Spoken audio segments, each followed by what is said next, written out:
The fact that he's having to wait for 3 minutes is incidental. He should be getting more and more irritated, more and more annoyed, more and more determined to get across that ring and finish this fight off, because this is the moment, this is the opportunity else that you've been put through. Welcome to Talk Boxing with Simon Jordan and Spencer Oliver. This is episode 39, take 2, because Pat forgot to push the sound button on the first 20 minutes, and me and Spencer are going to have to re-summon up the momentum, re-summon up the energy. But of course we'll manage to do that. Now don't forget to keep liking and subscribing, keep watching the videos. But let's go again, Spence. Let's do it again. Put Pat to the back of our minds. Listen, it's not the first time, by the way, but that's another story. Absolutely. That's another conversation. Good to have him back, isn't it? Yeah, Not Pat a liability, D'Angelo, is he? welcome back, my friend. Welcome back. And do you hear this nonsense, by the way, just before we get into this? I'm overtired. Let's move on. It's because he's got one of those new balls that he exercises his mouth with. I think it's the gimp thing from Pulp Fiction that he's talking about. A mouth exercise. I don't think I know. Anyway, another conversation. Anyway, look, what we were talking about and what we start talking about was obviously the circumstances surrounding. We've got a big fight coming up on the weekend. We'll talk about that in a moment. Yeah. But obviously the big story of the week has been Daniel Dubois' at this moment in time failed attempt to go and wrestle away the free belts from Alexander Usyk and all the controversy that went on in Poland. I mean, before we get to the circumstances of the fifth round where this discussion really reverberates, I wanted you to evaluate Daniel's performance from the first bell to where we are on the ninth. Leave the fifth round out for the time being, right, and just create a structure. So am I going from first to ninth without the fifth, yeah? Right, so I'll go from before the first bell, getting into Daniel Dubois turning up in Poland. How do you think he responded to the auditorium? That's exactly where I'm going. Because when I saw him fight Joyce at the Mansion Club, albeit it's behind closed doors, I was very surprised that Daniel seemed to be very conscious. Maybe because there was no atmosphere in the space, and all there was a group of people screaming from the top, which I think was his family. Yeah. But he looked to me like he was fazed by it. What was his reaction like to walking into the auditorium with 43,000 partisan Ukrainians celebrating Usyk, but also Ukraine's Independence Day? His reaction was brilliant, actually, and his reaction in the week prior, build up to it as well, was brilliant. You know, when he had done the open workouts, they put him on the mic, and what I saw from Daniel was a bit of emotion. He looked a bit edgy, and I hadn't seen any of that before. And I went, I like that. I like what I was seeing. You know, normally he's very emotionless and whatnot. So I'm thinking, it's brilliant. But he carried himself really well, conducted himself really well. He looked relaxing on the ring walk. On the ring walk, that's relaxed, right. So we get to the ring walk, bang, he comes in. This is where you can tell whether a fight's been won or lost. You look into the guy's eyes, you see if the nerves have got to him. You can go back to a fight that you attended, actually, like when Big Frank Bruno boxed Mike Tyson, and you saw that ring walk, you just looked at him and you went, he's done. 96, he's done. Yeah. There you go. So looking at Daniel, I thought, well, he's soaking this up well. Yeah, he's good to go. And I think he started well. Like first 4 rounds, you go, what? He hasn't won a round here. So how can you say he started well? Well, he was very competitive in those rounds, as in he was having his successes. And more importantly, they had a good game plan. The game plan was spot on from Don Giles and the team. And that game plan was to work the body of Alexander Usyk, punch the chest, work the body. And then we get into, obviously, the fifth round where, you know... But did he do that? I think he did. Did you see enough of that being executed in the first 4 rounds? Because what I saw was Daniel Dubois not overawed by the event, not fazed by it, but there was a gulf in class. And Usyk was quicker, cleverer. He was everything we said he was before the fight. Like you say, he controlled the space better, he was quicker, he was cleverer. Daniel Dubois had strength on his side, and he had a game plan, and that game plan was to, slow him down to the body, so that it would come down to his sort of level, as in within the speed, etc. And he would be sitting in the pocket where then Daniel could get off with his big bombs. But a lot of people were ruminating on the fact that Daniel Dubois' best chance was to jump on Alexander Usyk from the first bell. Everything that Anthony Joshua didn't do was the prescription for Daniel Dubois, but I'm not entirely sure that he did that. I'm going to tell you why he didn't do it, why he couldn't do it, right? So when Usyk comes out, he holds his hands out, he's out the southpaw stance, holds his hands out, and he keeps touching up and down and doing whatever. He's very clever at that, and that makes the opponent a little bit wary and whatnot, and you think, in the early stages of a fight... But they'll know all that. They'll see all that. I know, but what I'm saying is that knowing it, and then when you're in there with the reality of doing it, like Anthony Joshua, in the early stages of a fight, you're not warmed up enough to sort of roll the dice early. And I think as the rounds wear on, you're just going to go through that, and you're going to start, taking more chances, etc. So I understood the first rounds were going to be slightly more cagey, even though he wanted to put it on him a bit more, but more cagey. And as the rounds would wear on, second half of the fight, he would sit on him a little bit more if he had the stamina. Because that was another big point that we brought up. Will Daniel run out of steam? Which effectively he seemed to do in that 9th round. But yeah, I think the early rounds he was doing enough. I mean, I would like to have seen him attacking the body a little bit more, because when he did, Usyk looked very uncomfortable. He seemed to lose his composure a little bit from time to time. But the big problem was Usyk was controlling the pace of the fight, and Daniel, like you say, Simon, which was always going to be the thing, though, wasn't it? Yeah, but that was always going to be the challenge. He needed to let a little bit more go. Then we obviously get into the 5th round, the controversy surrounding the body punch. Was it low? Was it not low? It was on the navel. It was on the waistband. Well, for people that haven't boxed before wouldn't understand, the waistband comes up just under an inch or so above the belly button. Usyk wears his shorts fairly high anyway. So I think Don Charles in the rules meeting highlighted those concerns and asked the referee if he could have those pulled down anyway. It's a bit of a strange rules meeting as well, wasn't it? The referee talking to Don about, be prepared for the crowd and the environment and all that sort of stuff. That was strange anyway. But yeah, I think that they were highlighting that thing because they obviously had this game plan about the body attacks, and the shots that were going in on the waistline were landing. That was in the solar plexus. Anybody that thinks that was a low blow and it was up the bollocks or whatever is totally wrong. Totally wrong, because it was nowhere near there. It was in the solar plexus. But it's all about whether the referee had said waistband or above, or waistband is it low. remains. I mean, we had Don Charles and Daniel Dubois on a show earlier on where they spoke specifically and explicitly about the meeting that the referee had before the fight with Daniel Dubois, where Don had raised the point about how high Alexander Usyk wore his guard. And I think one of the regrets that Don has, if he has any regrets besides the anger and frustration that the outcome that manifested itself based upon what they consider what has been judged as a low blow, which in their minds was a conclusive blow which damaged Usyk and probably should have got him counted out, was that they didn't make the point specifically that if he punches him on the belt, that is not a low blow. And the reasons why I say that is because what we're beginning to understand, and more so as a result of people drawing comparisons over the weekend, is the subjectivity of a referee. Yes. Because you've got another fight, another heavyweight fight on Top Ranks, Bill, over the weekend between Jared Anderson and Rudenko, where repeatedly Jared Anderson hits Rudenko in the exact place that Alexander Usyk was hit by Daniel Dubois, but the fighter doesn't reflect any of the reaction to it that Usyk did. But more importantly, the referee doesn't consider it a low blow. He didn't look at it at all. And listen, that's what I'm saying. Speaking as a fighter who's been hit there many times before, Usyk's reaction to that, with the way his body language when he went down, was not like he'd been hit up the balls, basically. It was not, the reactions weren't the same or whatever. He'd clearly been hurt, but used his experience, Simon, to buy the time. But Carl Froch said something, because what I'm always more prone to listen to is the fighters. Carl Frampton instantaneously said, as the fight was unfolding in front of him, as that incident happened, as Daniel Dubois landed that punch and Usyk went down, that's not a low blow. Instantaneously. He then doubled down on it when he was able to see the replays during the break. You've heard Johnny Nelson talk about the fact that it wasn't a low blow. You said it wasn't a low blow. But you've got Carl Froch saying categorically it was a low blow, and that the reaction of Usyk, what happens when you get a low blow is it normally takes about 5 or 6 seconds for you to react to it. A bit like, I suppose, the kid that fought Tank Davis. Ryan Garcia. Where he took a second and delayed and then went down on the knee. But that was a body shot. What we're talking about here is same thing, though, isn't it? The low blow. If you hit someone in the solar plexus, you're going to win them. Absolutely. Yeah, but when you get hit there like that, that's not 5 or 6 seconds. He's way out with that. It might be a second delay. All right. 2 okay. seconds. Maybe I'm paraphrasing, but we didn't see that with Usyk. What his point was, Usyk went down like a sack of potatoes. Yeah, but that was nothing. Which is to intimate that he's been hit somewhere else. That was Carl's point. Yeah, but Usyk was hurt off that. Yeah, but granted, you know where. But so was Ryan Garcia hurt. But he took. Say he took 2 seconds for it to register and went down.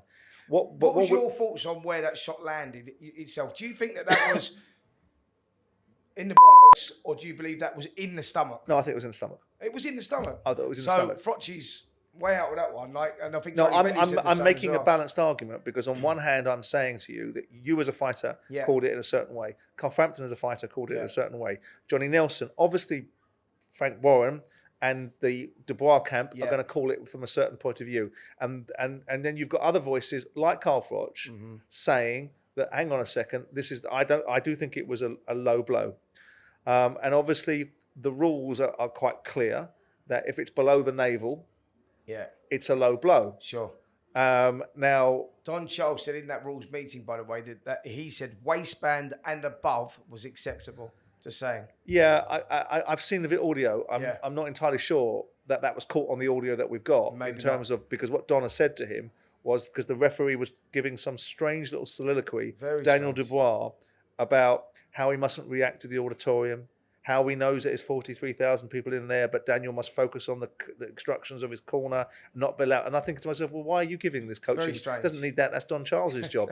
And at that time, Don interceded and said, I want to make a point about how high Alexander Usyk wears his box, his cup, and how high his guard is in that respect. And that point was kind of made, but not. There wasn't this huge acceptance from the referee. So there wasn't this sort of a three-line whip of, if he punches him on the bell, I want it registered that that's not a low blow. That wasn't said. And I think Don thinks, given that they had this concern that Usyk would be that way, because given the fact they targeted this particular part of his anatomy, they were going to spend time, that they probably needed to have been a little bit more solidity around saying it.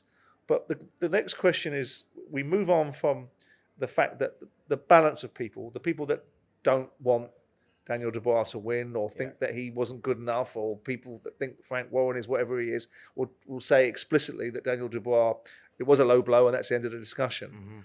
But everything about the decision-making process from the referee seems to be conflicted, because if he believes it's a low blow, then he needs to be able to give Alexander Usyk 5 minutes. Well, this is what he effectively done. And he didn't want to give him 5 minutes. He said it was an accident. His official line was, it was an accidental low blow. And he called that at the time. But that's irrelevant. If it's a low blow, the fighter's allowed to have 5 minutes. He said it was an accidental low blow, but he's sort of contradicted himself, because he says it's an accidental low blow, but on the other hand, he said waistband is acceptable. Yeah, but at the time, which is the thing, what he says afterwards is relatively incidental. What he did at the time is the most prevalent thing. Yeah. He waved it away, which means he wasn't counting it. Yeah. And he indicated that he was going to give him a prerequisite amount of time to recover from a circumstance which can only be a low blow. Yeah. Which means that he's entitled to have 5 minutes. Yes. And he didn't want to give him 5 minutes. He wanted to get him up and ready to fight after 3 minutes. He started getting bored after 3 minutes, 39 seconds. Well, I mean, you could argue then that ultimately that Usyk could have kicked up rough and said, I want some more time. Well, Usyk actually said, and I think it was on Seconds Out or somewhere like that, he actually said after the fight, had the referee made the decision to say, got up. About, mate, get up off the floor, he would have got up. And there's the point, and I think that's the opportunity that maybe have gone. But you as a fighter know that getting punched in that position and hurt that way is as bad as getting buzzed. I would have stayed there if I was in a position. He's done. It's not down to him. He's done the right thing in doing that. But I think what the frustrations from the Dubois camp are, and from the whole team are, is the referee's made the wrong decision there. He should have dragged him off the floor. My kid has now lost his flow. He's lost his momentum. Yeah. The adrenaline's gone from a rocket up high and gone back down again, and he's missed his opportunity. Well, that's the question. And that's part of his experience as well. That's the question I want to ask you, because we spoke to Don Charles, and it's very difficult to put it to him quite as bluntly as I wanted to, and obviously Daniel Dubois sat there, but I asked him. You've said that the low blow, the way that it was handled, or the fact that it wasn't a low blow in your view, and I think in our view, very much the same. The fact that he's standing there for 3.5 minutes has lost his momentum, and I'm struggling with that ideal. I'm with you, Simon. Because I said it to him in another show. I said to him, if I'm thinking of another fighter, and I know it's Daniel sat here and looking across the room at me, but if I'm sat there thinking of Deontay Wilder, and he's had a situation like this. Yeah. I don't think that anything other than Deontay Wilder come flying across the ring like a man possessed, throwing bombs, would have happened. I'm with you, and I don't understand. You have to bow to their knowledge, but there's something in the makeup of Daniel that wasn't right to go and execute there, because Usyk was hurt, he was in trouble, and after about 40 seconds of getting back into the fight, he didn't look comfortable. He didn't look comfortable about 40 seconds, absolutely. and then he bit down the gum shield and got himself through it. We use his experience, and he adjusted, because that's why he's such a great champion. He's got that adaptability, and I think the opportunity was there within that. Forget that he'd been on the floor 3.5 minutes. You going, I'm in his corner, I'm looking at him, I'm going to go for it. Throw the kitchen sink at him, everything you've got. Target that area. He's uncomfortable, and he was uncomfortable for 40 seconds. Daniel missed the opportunity because he didn't go out. He didn't jump on it enough. Is that inexperience, or is that a lack of killer instinct? Yeah, I think it's inexperience. I think the killer instinct's there, but I think that was just lack of inexperience and him maybe standing there. Every fight is different. Like, you know, we talking about Deontay Wilder there. If I'm standing there, I'm thinking, I don't care if he's there 10 minutes. I know that's where I'm at him. I'm not sure Daniel's programmed like that. I think he went from an all-time high, and then he went back down again. He didn't attack the body. And when he did attack it, you could see that Usyk was uncomfortable. But I just think that he missed the opportunity. Inexperience, whatever that is. Don Charles said, look, we've only been working together for a few months. Give us another few months, you'll see improvements. I did see improvements from previous fights with Daniel Dubois, but I also saw that the frustration of him missing that opportunity. And I think that after that 5th round, Usyk got through that. 6th round, 7th round, I think Dubois had a good fight round in the 7th round. Yeah. And that's where he seemed to blow a gasket a little bit. But I think this is the concern. I think we have to bring up the 9th round and the stoppage and the way that it was I just want to go back a second, because we're talking about the validity of the argument being advanced, right? Yeah. And I want to give Daniel Dubois as many plus points as I possibly can. Yeah. And I want to give Don Charles as many plus points as I possibly can, because I like both of them. Do you think But I don't understand. I've got a heavyweight world title, 3 belts on the line. Yeah. I've got a fighter that's clearly in pain, that's taken an inordinate amount of time to recover, so he's going to be uncomfortable.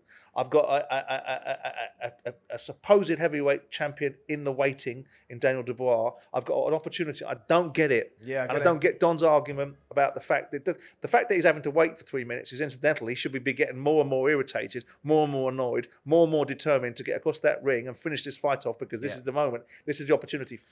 Else that you've been put through, you know, whether you think that's an injustice or whether 43,000 fans are not supporting you. It was never going to go his way, was it, over there anyway? But that's the point I'm making about your argument and about Don's argument.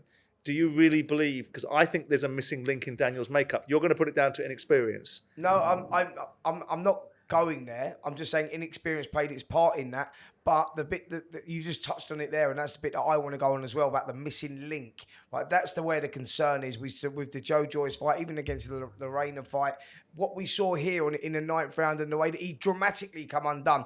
If we were sitting in the corner where they was, after that 8th round, and he had a good 7th round and a good 8th round, Daniel, and at that point we're commentating saying, he's starting to get into this now, although he's losing the rounds. Well, he got dropped in the 8th, Spence. Yeah, I know, but he was getting closer. But he got dropped in the 8th, and the conversation. He had a decent 7th round. The conversation Don Charles had to have with him to get him back out after the 8th round. I mean, fair play to him, because he really did. He installed that little bit of confidence that he needed again to get him up off the seat. Because, like you say, he went down in the 8th round, but it wasn't a concussive punch that he went. He just seemed to come apart a bit. And the same happened in the 9th round. He was there, and it was a jab, effectively, wasn't it? It was a jab he got hit with. He went down one knee. On our show, on your show, on Tuesday, because he's going out Wednesday, on your show on Tuesday in the studio, I did ask him that question. I said, you know, Daniel, at that point, you know, they're the championship rounds. You have to bite down on your gum shield then. Things get tough. Usyk knows that. He turned the screw, picked it up a gear, and Daniel come apart. Usyk wanted him out of there. Yeah, no, what you could see was a change. There was not a concussive punch or anything. Daniel chose to go down on the knee. And that's the point we're making. Yeah. We've gone past the stage now where there's a missing link in the desire to go across the ring. In the 5th round, it felt, do you know what it felt like for 1 second? Not the same. Yeah. It felt like when Frank Bruno hit Mike Tyson in 1989, and everybody went, and I think Frank Bruno looked at him, I've hurt Tyson, and he needed to be natural going in with the next one, and he didn't. He paused, and the fight was taken away from him. There was that moment in time for Daniel Dubois in the 5th round where the opportunity's there, he didn't take it. Now we roll forward, right, and he has a good round in the 7th round, and now you're into the 8th, and you have a problem in the 8th. Round. Yeah, it's bad but in order to win a world title, you're going to have to go to the places that Anthony Joshua went when he got knocked down by Vladimir Klitschko, right? And other fighters in the past have gone. You're going to have to go to the places that Muhammad Ali went with George Foreman, where he was getting whacked for 7 rounds. It's called a dark place. You've got to be prepared to go there. Are we seeing enough from Daniel to say, because my first reaction, and I said it to him and you said it to him to some extent on the show, we both said the same thing. I felt there was a tacit acceptance from him that I'm running out of gas. I'm not likely to win this fight from this position now, and I've got another day. You just touched on it. You just nailed it there when you said there. It was the thing on the 9th round. He's had a bad 8th round. He comes out in the 9th round. He can feel Usyk's turning it up a little bit. He gets hit with a good shot, and he thinks, I've got nothing left. I've run out of gas. I'm not hurt. I've run out of gas. And I think that was where it was. He could probably feel that. He probably felt Usyk picking it up, using that experience. There's a bit of an experience. There's a little bit of a lack of experience there. Is this what champions are made of? That's what I'm saying. Well, you're a fighter. I can say it, and people can turn around and say, "Well, you've never laced up a pair of gloves." Right. Are you asking me where I'm prepared to go in that moment? Yeah. I'm prepared to go in that moment. I'll tell you where I'm prepared to go in that moment. I'm prepared to be nailed to that canvas. Or if you ain't nailed me out, I'm going to go and I'm going to do it like Cole Fox or anyone else. It was the fact that, for me, I think that he could have continued in that situation. He said that he was looking at Don Charles. Do you think by extension he quit them? He said he mistimed the count. He was looking at Don Charles. No, he didn't. Yeah, he did. He didn't say that. He did. He said he got up at 9. Yeah, which is he fine. He was blew a gasket. Don said to us, just so we were entirely accurate, that he was telling Daniel to wait. He was telling Daniel to wait. Him up, right? But then he said up. Yeah. Right? But they came up on 9. And so the corner, they're up on 9. That's fine. That's fine up on 9. But the referee decided that was not fine, and he waved him off. If a man gets up at 9, right, so the people are clear about this as well. If a man climbs up at 9, you've got more than a 50% chance the referee's going to stop the fight then. But there was no protest, was there? No, probably a 70% chance if a man gets up at 9. What I'm saying is, but there was no protest. He's looking from 4. He's focused there. 5, 6. He's got to time this right because he's being dragged up by Dom. If you get up at 7, the referee's going to let you carry on because the referee's going to go, "You're all right." But the reasons why he's got up on 9 is because he's being dragged up by Dom. Because Don's dragging him up. That's my point. And the point that both of them made in the interview, and again, we want the best for Daniel Dubois. We want him to get the best outcomes, right? But Dom talked about the fact that the fighter got up, and he initially wanted to say this is another poor decision by the referee, but he then qualified by saying, "I couldn't see my fighter's eyes." Yeah. Right. I would suggest that a trainer's in touch with his fighter. He knows his body language, right? So it doesn't necessarily always need to see his eyes. But I may be wrong there. But neither one of them were rabid in their protest. Yeah, sure. Neither one of them went. There wasn't. I mean, it's a bit like Anthony Joshua when he was stopped against Ruiz. There was no particular protest. And what are you doing? None of that. There's none of that. George Groves histrionics when Cole Foch stopped him in the first Foch Groves fight. It was like. Okay then. Well, I think that is because the fight had been knocked out of him at that stage. He'd done everything that he could, and I think what do I take from the whole performance? One, I think I can say that Daniel Dubois proved he stock rose. Daniel Dubois proved that he belongs on the world stage in world class because I think that's what we did see there. I think that he proved that he's a world class fighter. He belongs at that stage for me. This is what I'm taking. And the other bonus from the other plus for this is more experience at that level. He's only 25 years of age. He can definitely come again, but I think he's proved that he can compete. Do you think that? I mean, obviously Frank and will go after an appeal and build a case. There's not a lot of precedents to be created for it because it's all about subjective refereeing decisions. And we've seen situations like when Buster Douglas was knocked down by Mike Tyson, and clearly they counted way too long. They didn't start counting till about 6. And they started when it was 6. They started on 1. So Tyson would have had a case to suggest that should have been a no contest. That wasn't overturned. Do you see this situation manifesting itself with all the money that's in the fight game, with the fact that you've got Tyson Fury, because I put it to Frank Warren, fighting next potentially against Usyk? I'm glad you've done that. Are you looking after Daniel here, or will it end up being Tyson Fury fighting Usyk? Do you see in your mind's eye, do you believe that it'll get a rematch? It's difficult because appeals, it's a very difficult one because of the subjective surroundings about it. Was it low? Wasn't it not low? What do you deem waistband low or not low? It's not because it's only for one of the belts. It'll be only one of the belts, so won't it? It'll be the WBA, won't it? It's not like when Andrew Gallotta was boxing Riddick Bone, hitting him right up the You know, this is slightly different because, like you say, this is subjective. So where would an appeal take? I hope Frank does it. I hope he does for Daniel. For Daniel's sake, I hope that he does do it. And this undisputed doesn't trump this fight or this situation, because that's where we're at right now. You know, the value in this undisputed fight with Alexander Usyk now and Tyson Fury. We'll have to see. It's going to be. If he were to get, and I think it's going to be difficult, and I think they're going to have to work remarkably hard, because I think there's lots of other forces at play here. But if he were to get a rematch, do you think that he could change the outcome? I think he's got the ability to be able to roll the dice more, and I think that he will have gained confidence from what he had last time. So I think when we were interviewing him in the studio and speaking to him afterwards, I think that Don Charles, the team, even him, Daniel Dubois, I think they knew that they should have. They missed an opportunity. They missed an opportunity. Is a better way of putting it. Yeah, they did. I think they knew that, and I think that because they know that, I think they can go back, work on that, and make it a better fight. I think Don was talking about the mental state of what will happen to Daniel, and I said to Daniel, and you said it to him as well, this is not something you allow to mentally disadvantage you. This is something you use to galvanise you. You take this anger, this aggression, and you either take it out on Usyk if you get the rematch, or you take it out on the next fella that's misfortunate enough to walk through the ropes against you. But you don't succumb to it. No. And I don't think Don Charles will allow that to be the case. But there is a lot of emotion. We spent a room in an hour with them. There's a lot of emotion, a lot of frustration, a lot of feeling of injustice, partisan decisions, partisan refereeing, poor decision-making processes, and opportunities that were missed. Absolutely. And I think that will be as equally frustrating, the opportunity that was missed, because they will know that Usyk, everything they wanted, Usyk was there for. Anyway, look, let's move on. Let's move on to an event that's coming up this weekend, which has been a while in the making. Has got a whole raft of interesting and intrigue attached to it, which is obviously Liam Smith now, getting billed first, versus Chris Eubank Jr. Yeah. Big fight, big undercard. Lots of interesting fighters on there. Young Adam Azim up there as well, who we both think is going to be a shoe-in for a world title. Fraser Clark, and all the controversy that goes around Fraser Clark not having had certain fights made for him. Michaela Mayer, absolutely. But this rematch, it comes with so many different moving parts, isn't it? You've got what was done to Chris Eubank Jr. in the first fight, no one's been able to do to him previously, and has the resistance in him gone.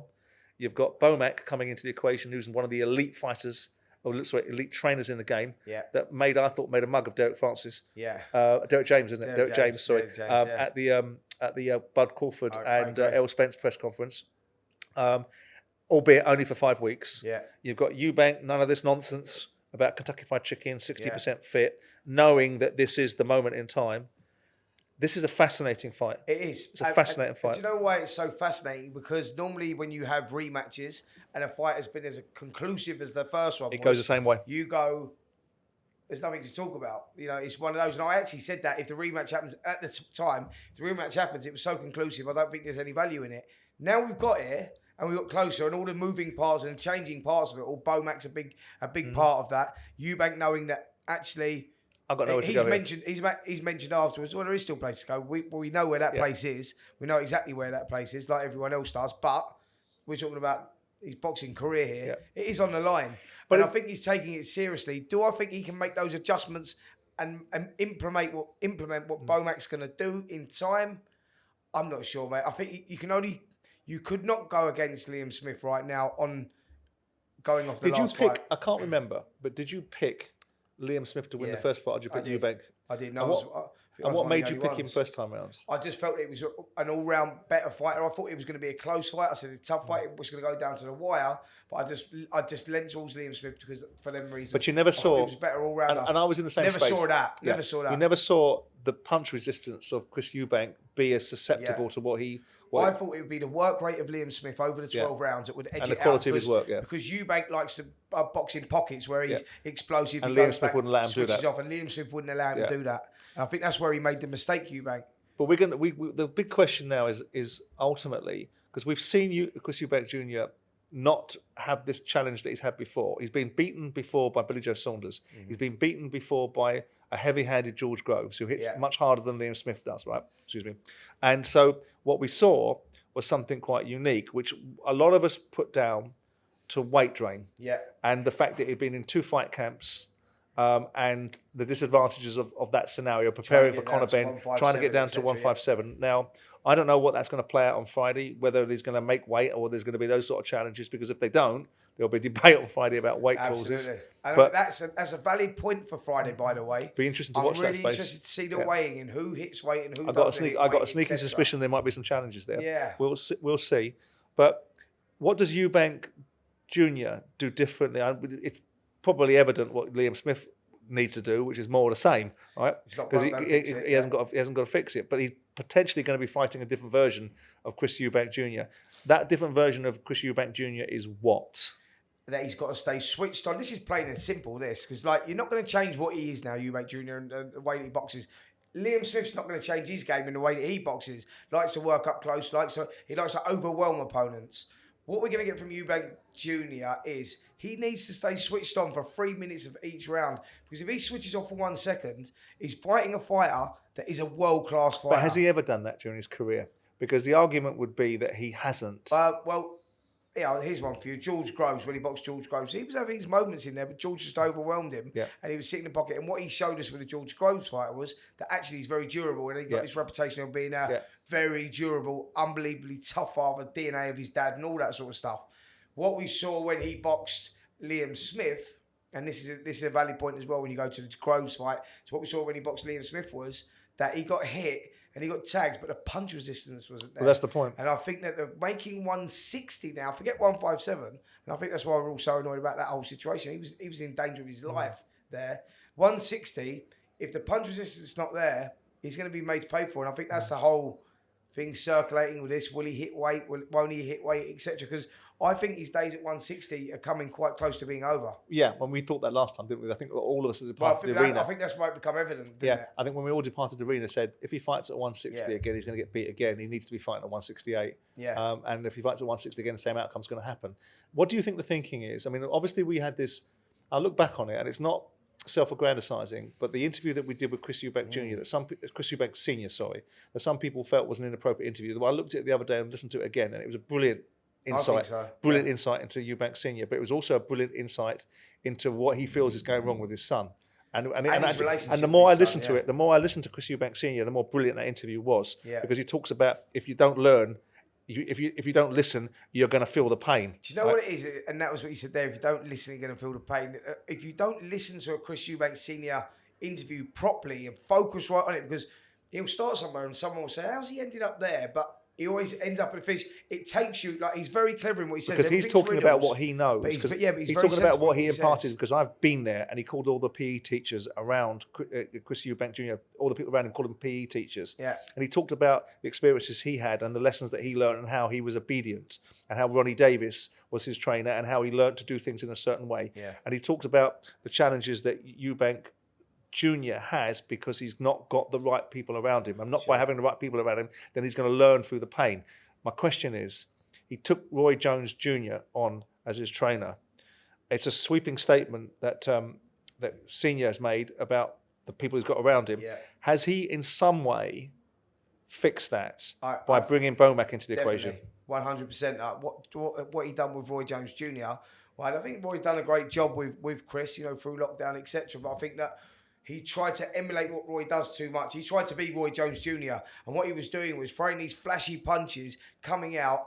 And this is another main concern for me, and I'm going to put it out there now with Eubanks, even training with Bomac. And Bomac, to his credit, was pulling him up on this. I watched that gloves are off thing, or behind the ropes. I watched behind the ropes. It's worth having a look at, where you see you go inside the training camps, and Eubank doing this, throwing his jab, bringing it back down to his waist, susceptible to the right hand. Yeah. And Liam Smith was talking about the right hand's going to be the shot that does it this time.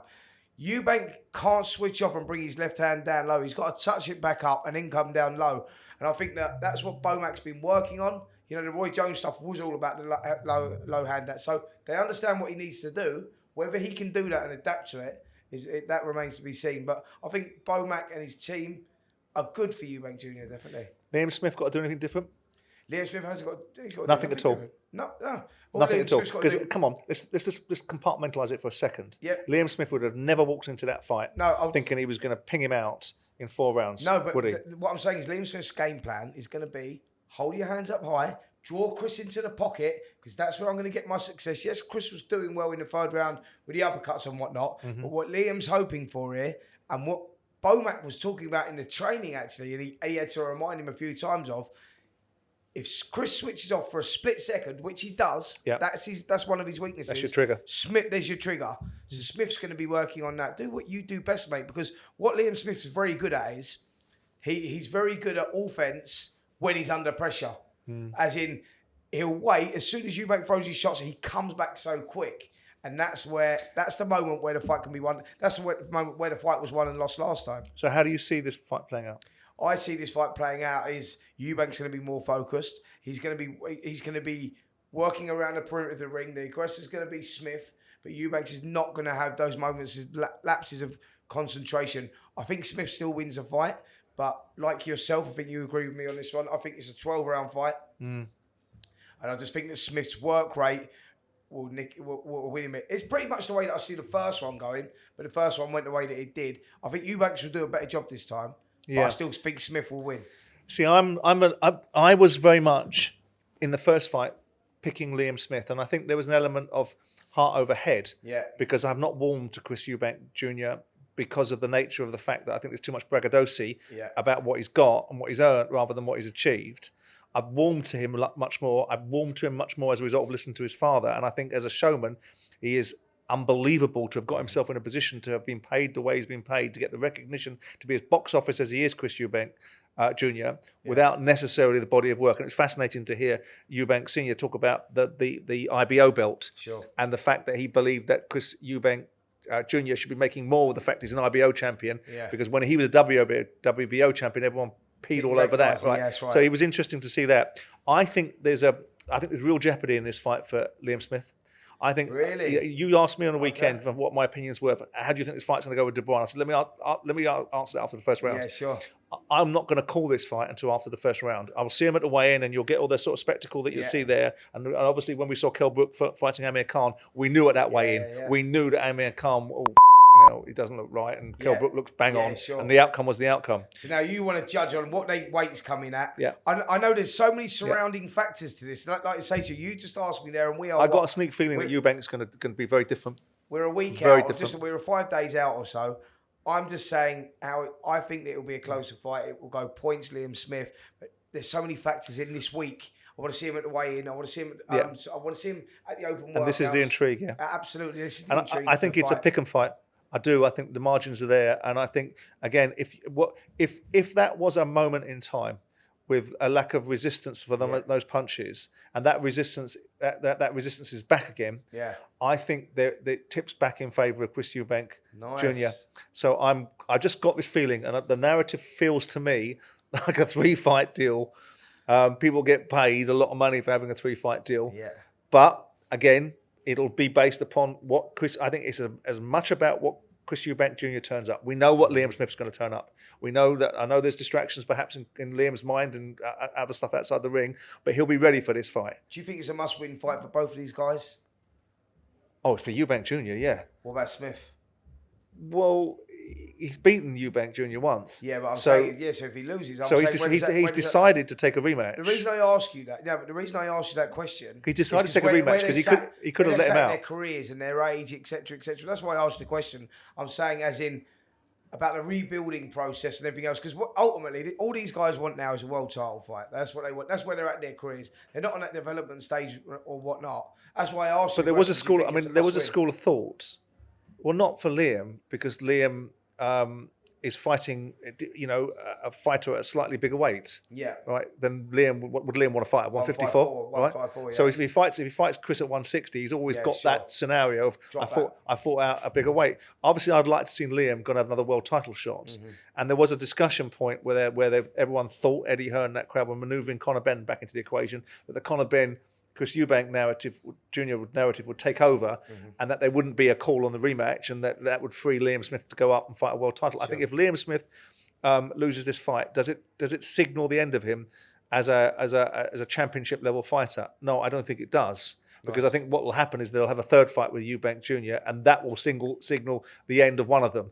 But if Eubank Jr. loses this fight, then he's done. Yeah, I know you're going to get the Carnival of Horrors, that if Conor eventually gets out from underneath and clears himself, and by the way, Nigel Benn, not on what you said the other day, not accurate and not true and not representative. Nobody on this platform, not him, not me, has gone after your son. All they've ever asked for is your son to prove his innocence, which he hasn't yet done. So if you want to come and have that debate rather than having it for other people, by all means, come and have that debate. But the bottom line is if Eubank Jr. loses this fight, yes, he can have that fight with Conor Benn, and that will be whatever it is. But as far as a high-level performing, bankable, sellable, marketable fighter, and despite his brilliance in press conferences and the fact that he's an intriguing character, and I've really warmed to Eubank Jr. over the last 6 months, if he loses Liam Smith again, toast. It's done. Toast, in my view. We will see. Anyway, that's it for this week's episode of Talk Boxing with myself, Simon Jordan and Spencer Oliver. Don't forget to keep liking and subscribing, and pay attention to the special Q&A about doping.